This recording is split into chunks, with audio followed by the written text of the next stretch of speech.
Going on, guys? As you can see where we at. Had a few difficulties this morning, well actually yesterday, and I'm out here picking up some more holes. I actually returned one and picked up an extra one to go ahead and just compensate for the holes that I lost, because I actually had a blowout. So this 200 feet will definitely help me out, keep me going for the next few weeks. But that's pretty much it, guys. Keep up on your equipment. These hoses blow out all the time. You can get them repaired, but you know, Northern Tools does have like a 30-day warranty. So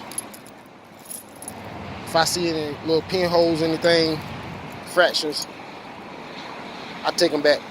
Just took one back this morning, purchased an extra one. Actually, they got them on sale for $134. Normally they $156 or something like that. But if you need some, you can go pick them up right now, $134. Northern Tools. This Ty Taylor Inventory Pro signing off.